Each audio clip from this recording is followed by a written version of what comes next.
Hello to everyone. Thank you all for joining me at this time. My name is Shavi Zane, and I'm coming on to bring a message for you all um, in regards to a subject matter that is very sensitive for many of those who are still very much so tied and have this close-knit relationship with the religious construct, okay? Now, this specific message is speaking on those of you who have been baptized, okay? So this is why I am entitling it with calling in those of you who have gone through baptism, because this is a very, very, very important message. I begin to receive so many spiritual uploads from my spiritual team, from the Most High, that I had to put the pen down and I was like, I got to take a break. I'm going to have to do a part 2. So I will be doing a part 2, but this one will be, it's a lot, y'all. Okay. So what was revealed to me? There's a document that was created through the Pope back in the year of 1302. There were 3 documents that was created. I don't know that they was all created in the same year, but they was all under the same construct, okay? And it's called the Unum Sanctum. Now, this particular document, the one in 1302, was issued by Pope Boniface the 8th, okay? And this document specifically speaks on using the souls, okay? Baptism specifically, though. It speaks on, let me read this part here. Boniface announced that he would depose Philip if needed and be issued the bull Unam Sanctum, which means one holy, the most famous papal document in the Middle Ages. So this is a very important document that was created in the Middle Ages here, affirming the authority of the Pope as the heir, which means the owner. He inherits this, right, as the heir of Peter and vicar of Christ over all human authorities, spiritual and temporal. So this is saying this Pope, specifically this document says that this Pope, or those who come through the lineage or who are a part of this construct, are now heirs of Christ. They are now heirs of Christ over all human authorities and spiritual and temporal.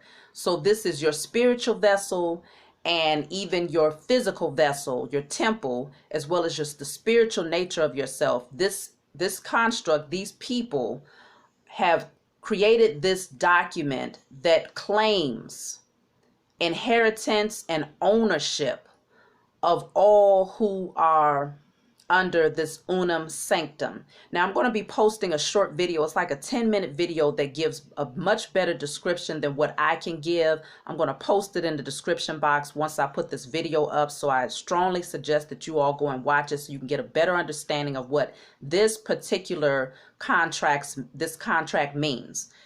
Now, one part of it that stood out to me was in regards to baptism. Now, the let me start with the birth certificate. Many of us, pretty much everyone who is here that calls themselves a U.S. citizen has a birth certificate. And many of us went in getting these things blindly, thinking, okay, well, this is just me saying that my child was born, and this will ensure that my child is able to have access to this, to this, to this, and in adulthood they can do this, this, and this based on this certificate, right? But in reality, this certificate is what actually is underneath this Unum Sanctum by the Roman Empire, who created this. The Roman Empire created these certificates that you sign off as a mother or as a father in the hospital on the day that your child is born. So your mother signs you over, you sign your children over. This is being done, and what they do is they take these birth certificates. It is a contractual agreement with Rome, which they go and they declare you dead. They declare you dead, and they create a entity or another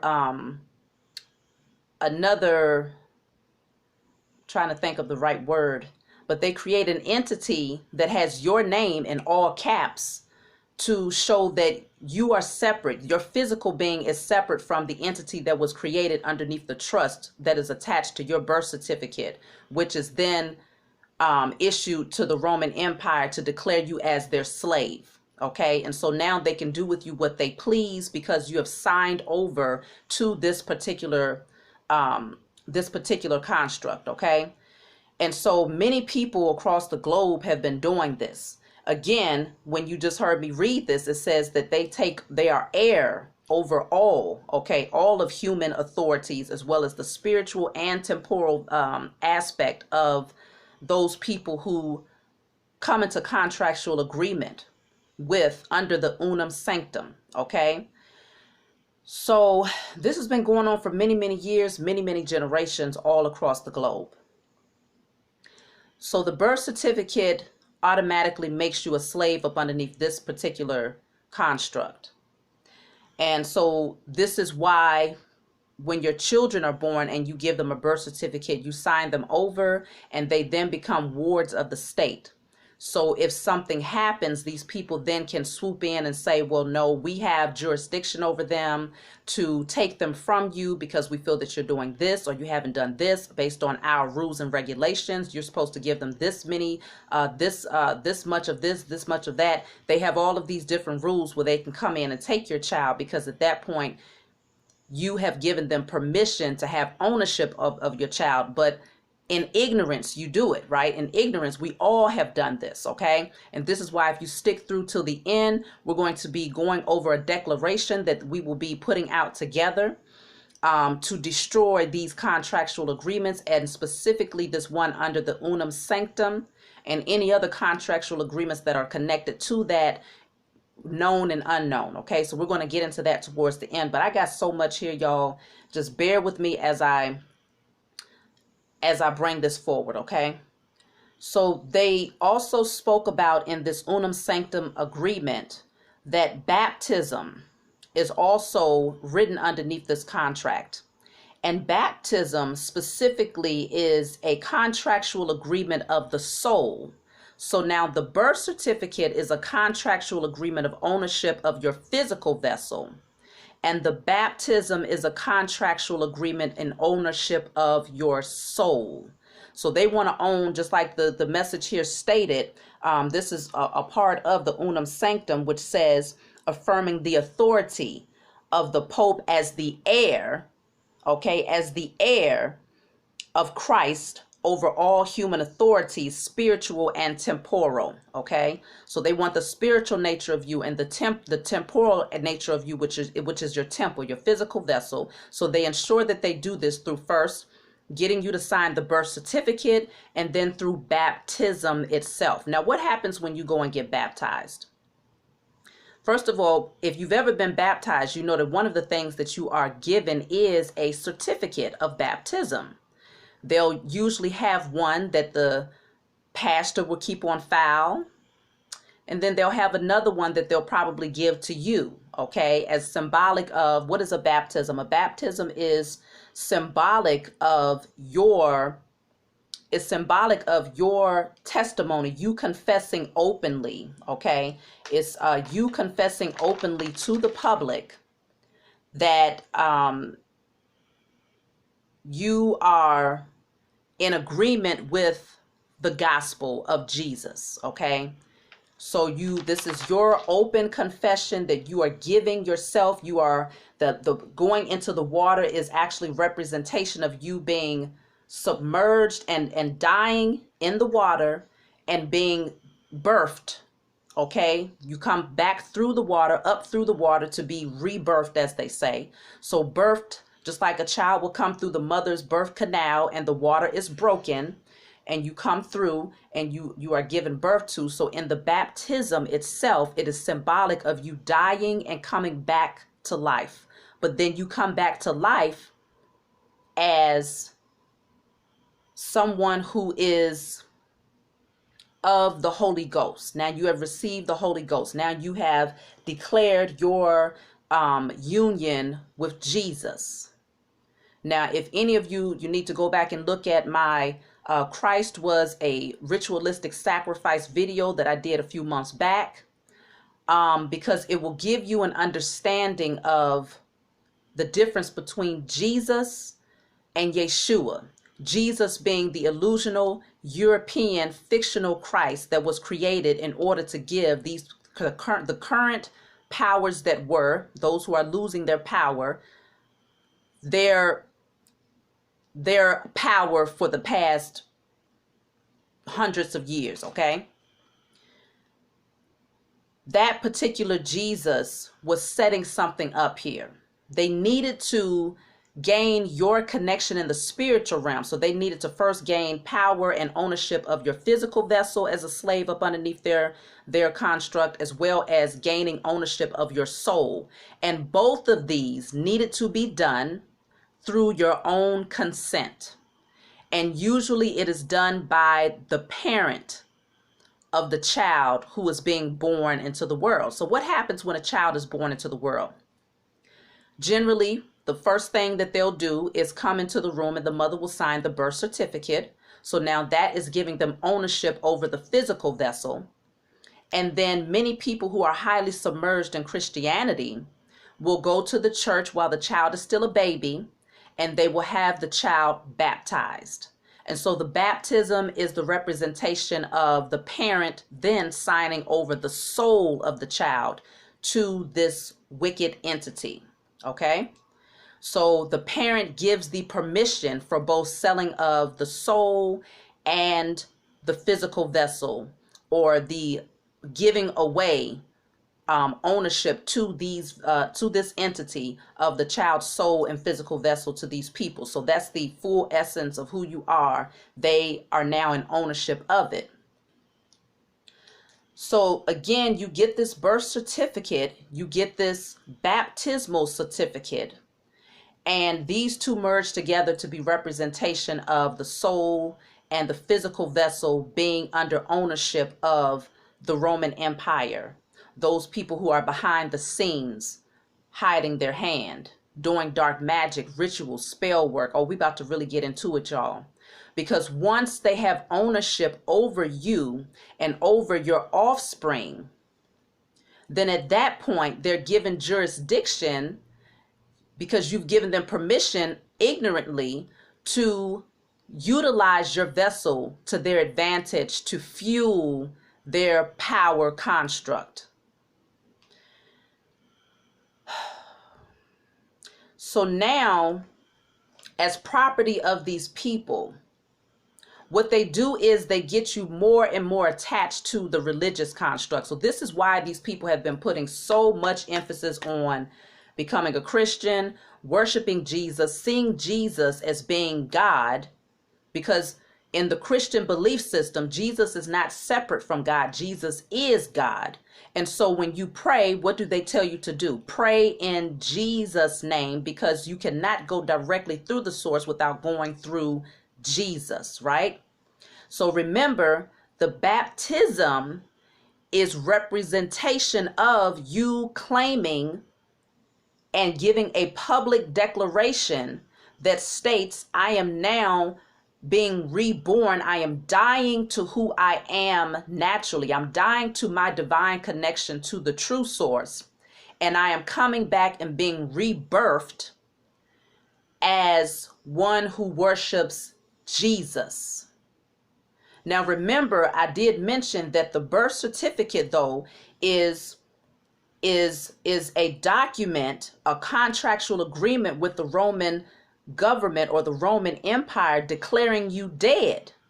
So the first week that you come into the world, because most people sign the birth certificate within the first week or the first couple of days of the child's birth, right? This birth certificate, they declare you dead through this birth certificate. But then you go and you take your child to get baptized, that same baby that you just signed over that they declared dead. You take the child to get baptized, and what happens then? That's the rebirth. The baptism represents your rebirth. Dying, you're already dead based on them and the birth certificate. And the baptism is the contractual agreement of you being born again, but you're being born again not through the divine creator who you originally came through, but through the false illusionary creator who is behind this wicked construct. And so now in their minds and their sick minds, they are now your God. They have now created you because you have been born again in the image of what? Jesus, who is the false illusionary Christ that they created after sacrificing Yeshua, who is the black Messiah who came in to spread the truth. So at that point, you are underneath the control of these people, and this is how they're able to use spell work, dark magic, put these curses over you from the book of Deuteronomy, where we just did a video in regards to the curses that was in the book of Deuteronomy 28 verses 15 to I believe like 68. All of those curses that was spoken from the Lord over the chosen. And all of these curses were spoken in the event that you did not worship and follow the rules of the Lord. Now remember, Lord actually represents a person of authority. A person of authority, okay? It has nothing to do with the Most High, all right? And so they confused your mind into thinking that Lord is synonymous with the Most High God, and it's not. When you say Lord, you are actually addressing these wicked beings who have created themselves to be a God through the disguise of a false Christ called Jesus. And so you put all of your energy into this. You die and you become born again into this energy. But on top of that, it's going to get deeper, y'all. So I have here, why do you need to be baptized? Well, they say it represents the cleansing of sins through Jesus. And it is a public acknowledgement of belief in the gospel message. It is a public announcement of the belief in the gospel message. And so I was writing this down because I had looked up what does it mean to be baptized? What does it represent? And when I wrote down gospel message, specifically the word gospel, the first thing that I heard was God spell. And I said, hold up, let me go and look up the origin of gospel. And so I typed it in. And I wanted to see what was the origin of gospel, right? And lo and behold, the origin of gospel was actually in alignment with what I thought when I was writing it, because I paused and I was like, oh my goodness. So many different things started flooding in after I wrote that down, y'all. So let me see if I can find this. I wish I would have screenshotted it so I don't have to look for it. The origin of gospel, the origin of the word gospel. And you all can do this on your own just to see. And like I said, it came to me and I thought God spell. God spell is what I heard, right? And so look at this, y'all. So it says, if you can see this clearly, this right here, you might, okay, you're reading it backwards, but this says God, G-O-D, and it also speaks on spell, S-P-E-L-L. I'm sorry that it's backwards, y'all, but you can look this up yourself. And so I was like, wow, so gospel is also God, a God spell. So a spell that would actually attach you and keep you under the hypnosis of this false illusionary God, which is the enemy who has placed himself in this position as your God, because you have now gone and said, I worship this Jesus. I give my children over to this entity. I sign over their vessel through this birth certificate. I sign over their soul through this baptism, okay? And the certificate that comes to validate and to, address that I have done this on behalf of my child. And in this water, the water will be the physical representation of my child dying to its natural self and being reborn to becoming merged with the false illusionary God, Jesus. So dying to its natural connection to the Most High God and being reborn to the illusionary God that has been created by the enemy. And so when it said that this would be your representation of a public acknowledgement of your belief in the gospel message, the first thing that I thought about was the gospel music, God spell music. And so one of the songs that I remember was one of my favorites. Even my children still sang it. And I started, the more I began to awaken, the more I started listening to the words. Specifically, this one is called I Give Myself Away. Now, the lyric says, I give myself away so you can use me. Take my heart, take my life as a living sacrifice. All my dreams, all my plans, Lord, I place them in your hands. I give myself away. I give myself away. I give myself away. That's what that song says. That is a God spell. It is a spell that you proclaim and you put the energy out there that says, because there's a lot of emotion that gets conjured up through that song. I used to cry and spill many tears behind that song. So there's a lot of spell work that has been placed within that particular song to elicit an emotional response. And when you are emotional and you are singing words actually create things. When you actually combine it with your emotions and you are actually putting it towards and directing it towards a specific entity, a God, Jesus specifically, then you are helping to create that being. You are helping to create that illusionary God to keep these people of wickedness in a position of power over you and your offspring. You give it more power.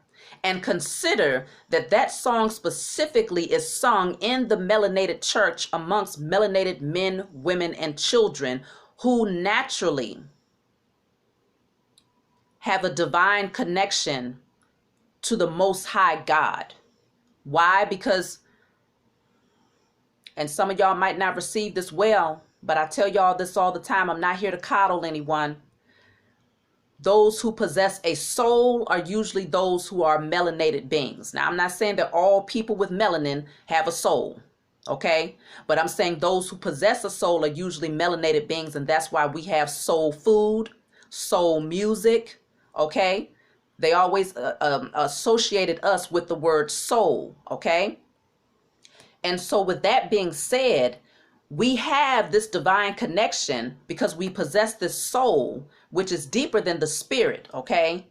It's deeper than the spirit. It goes down, it's that divine connection, that spark, that light that goes that's directly connected to the source, okay?